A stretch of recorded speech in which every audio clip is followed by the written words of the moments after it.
நல்ல அன்பும், பண்பும் கொண்ட அனைத்து நல்லுள்ளங்களுக்கும் எனது அன்பான வணக்கம். இன்னைக்கு நம்ம இந்த வீடியோல எத பத்தி பார்க்க போறோம்னா, தமிழ் புத்தாண்டு பலன்கள் உங்க ராசியான துலா ராசிக்கு எப்படி இருக்குங்கிறத பார்க்கலாம்.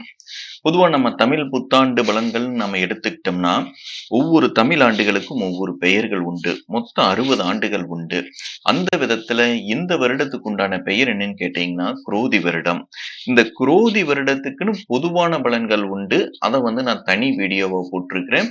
இந்த வீடியோல உங்க ராசியான துலா ராசிக்கு இந்த குரோதி வருடம் எப்படி இருக்குங்கிறத மட்டும் நாம இப்ப பார்க்கலாம். சரி, இந்த வருடம் பிறக்கும் பொழுது சித்திரை 1 அந்த அன்னைக்கு கிரக நிலைகள் வருடக்கோள்களாகிய ராகு, கேது, சனி, குரு எந்த நிலையில இருக்கும்னா இந்த நிலையில தான் இருக்கும். அதாவது குரு மேசத்திலையும், கேது கன்னியிலையும், ராகு மீனத்திலையும், கும்பத்துல சனி, இந்த மாதிரிதான் கிரக நிலைகள் இருக்கு வருடக்கோள்கள். சரி, இந்த வருடம் தொடங்கி 2 வாரத்துல குருவானது மேச ராசியிலிருந்து பயிற்சியாகி ரிஷப ராசிக்கு வந்துரும். அது உங்க ராசிக்கு 8ஆம் இடம். மற்றபடி ராகு கேதுக்களுக்கு இந்த வருடம் குரோதி வருடத்துல எந்த பயிற்சியுமே ஆகாது. அதே இடங்கள்ல தான் இந்த வருடம் முழுவதுமே இருக்கும். சனி மட்டும் கடைசி வாரத்துல மீன ராசிக்கு பயிற்சி ஆகும்.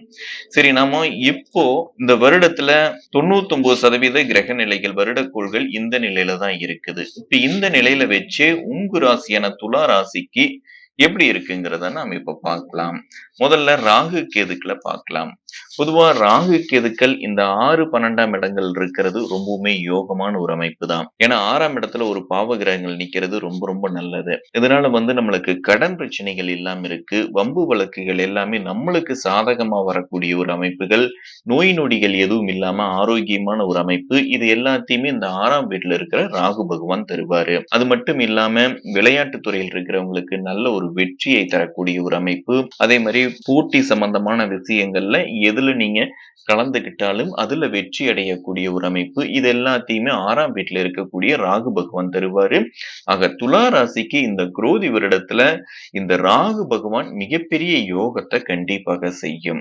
அதே மாதிரி கேது பகவான் 12ஆம் வீட்டுல நிக்கிறது ரொம்ப ரொம்ப நல்லது. நல்ல ஒரு ஞானத்தை கொடுக்கும், நல்ல ஆன்மீக சிந்தனைகளை கொடுக்கும். வெளியூர்ல இல்ல எங்கேயாச்சும் ரொம்ப தூரத்துல இருக்கக்கூடிய கோயில் குளங்களுக்கு எல்லாமே போயிட்டு வரக்கூடிய ஒரு பாக்கியத்தை தரும். ரொம்ப நாளா போகணும்னு நினைச்சிட்டு இருந்த கோயில் குளங்களுக்கு போக முடியும்.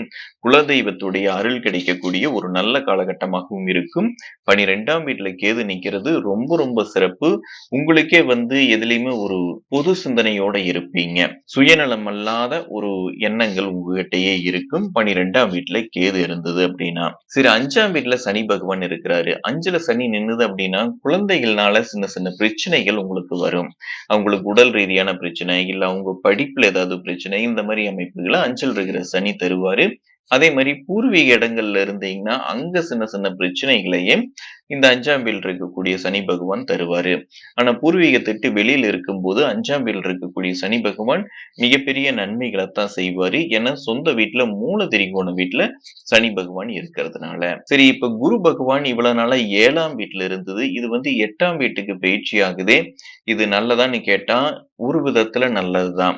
அதாவது வெளியூர் போகணும், வெளிநாடு போகணும், வெளிநாடு போய் அங்க வேலை பார்க்கணும் அப்படின்னு எதிர்பார்த்துக்கிட்டு இருந்தவங்களுக்கு எல்லாமே இந்த குரோதி வருடத்துல நீங்க கண்டிப்பா வெளிநாடு போக முடியும். அங்க போய் நல்ல பொருளாதாரத்தை சம்பாதிக்கிறதுக்கான நல்ல ஒரு காலகட்டமாக இருக்கும். வெளிநாடு போறதுல எந்த தடைகளுமே இருக்காது துலா ராசிக்காரங்களுக்கு. ஏன்னா 8ல குரு நின்னு 12ஆம் வீட்டை பாக்குது. அது ரொம்ப ரொம்ப ஒரு சிறப்பான ஒரு அமைப்பு தான் வெளிநாடு போறதுக்கு. அதே மாதிரி எதிர்பாராத தனவரவுகள் எல்லாத்தையுமே 8ல் இருக்கிற குரு பகவான் தருவாரு. ஏதோ ஒண்ணுல நீங்க காசு போட்டு வச்சிருந்தா அது அதிகமா வளர்ந்து நல்ல ஒரு அமௌண்டா உங்க கைக்கு சேரும். 8ல குரு நிக்கிறது ரொம்ப ரொம்ப ஒரு சிறப்பான ஒரு அமைப்பு. இந்த லாட்டரி அதிர்ஷ்டம் இல்ல எதிர்பாராத தனவரவுகள், ஷேர் மார்க்கெட்ல லாபம், இது எல்லாத்தையுமே உங்களால அடைய முடியும். உங்க ஜாதக ரீதியாக தசாபுக்திகள் நல்லா இருந்ததுன்னா. ஆக இப்ப சனி ஆகட்டும், ராகு, கேது, குரு இது எல்லாமே ஒரு நல்ல நிலையில தான் துலா ராசிக்காரங்களுக்கு இருக்குது. சரி, இந்த ராகு கேதுக்களுக்கு பார்வைகள் கிடையாது.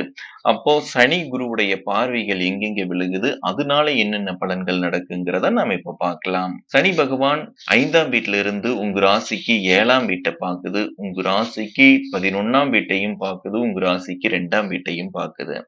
7ஆம் வீட்ட சனி பகவான் பார்க்கும்போது, துணை இடத்துல சின்ன சின்ன சண்டை சச்சரவுகள் வந்து போகும். 7ல சனி பார்த்தாலே கொஞ்சம் இடைஞ்சல் தான். துணை இடத்துல கண்டிப்பா வந்து நீங்க விட்டு குடுத்து தான் போகணும்.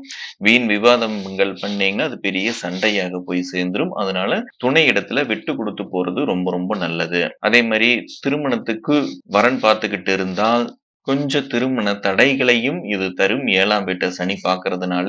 இருந்தாலும் குரு 2ஆம் வீட்ட பார்த்து அதை ஓரளவுக்கு சரிகள் பண்ணிரும். சின்ன சின்ன தடைகள் வந்தாலும் அது எல்லாத்தையுமே நிவர்த்தியாகி திருமணத்த நடத்தி வைக்கக்கூடிய ஒரு அமைப்ப குரு பகவான் தருவாரு. அதே மாரி உங்க ராசிக்கு 11ஆம் வீட்டையும் சனி பகவான் பார்க்குறாரு.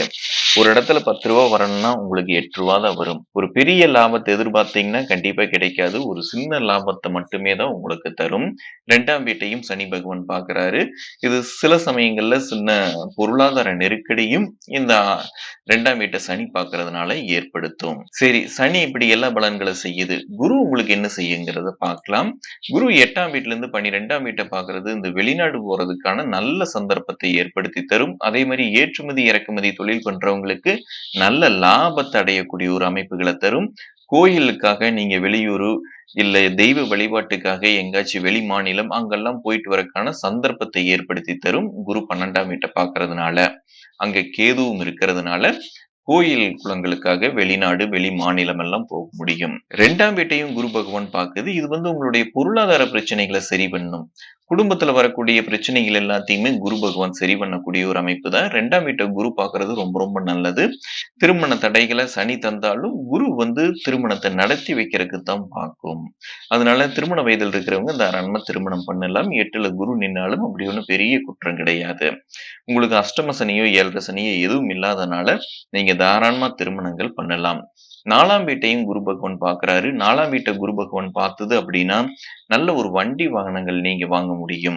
அதே மாரி சொத்துக்கள் வாங்குறதுக்கான அமைப்புகளையும் ஏற்படுத்தி தரும். ரொம்ப நாளா வீடு கட்டணும்னு கனவுகள் இருந்ததுன்னா, இந்த சமயத்துல இந்த குரு பயிற்சிக்கு அப்புறம் உங்களால வீடு கட்ட முடியும். அத நல்ல விதமாகவே கட்ட முடியும். அதுக்கான பொருளாதாரம் உங்களுக்கு குரு பகவான் தருவாரு. ஆக வந்து துலா ராசிக்காரங்களுக்கு இந்த குரோதி வருடம் பார்த்தீங்கன்னா, ரொம்பவே நல்லாத்தான் இருக்குது. எல்லா கிரகங்களுமே உங்களுக்கு சாதகமான பலன செய்யக்கூடிய ஒரு அமைப்புகள்ல தான் இருக்குது. உங்க ஜாதக ரீதியாக தசாபுக்திகள் மட்டும் நல்லா இருந்ததுன்னா, இந்த குரோதி வருடம் துலா ராசிக்காரங்களுக்கு நல்ல யோகமான வருடமாகத்தான் இருக்கும். நீங்க உங்க ஜாதக பலன தெரிஞ்சுக்கணும்னு நினைச்சீங்கன்னா, கீழ இருக்கிற வாட்ஸ்அப் நம்பருக்கு ஃபோன் பண்ணி, ஃபோன் மூலியமாகவே உங்க ஜாதக பலன்கள நீங்க தெரிஞ்சுக்கலாம். இதுக்கு வந்து உங்களுடைய பிறந்த தேதி, பிறந்த நேரம், பிறந்த இடம். இத நீங்க சரியாக சொன்னால் போதுமானது. இதற்கு கட்டணம் உண்டு. இந்த வீடியோ உங்களுக்கு பிடிச்சிருந்துச்சுன்னா லைக் பண்ணுங்க. பிளானட் டாக்கீஸ் சேனல சப்ஸ்கிரைப் பண்ணுங்க. மறக்காம பெல் ஐகான் கிளிக் பண்ணிருங்க. மறுபடியும் நம்ம அடுத்த வீடியோல சந்திப்போம். நன்றி, வணக்கம்.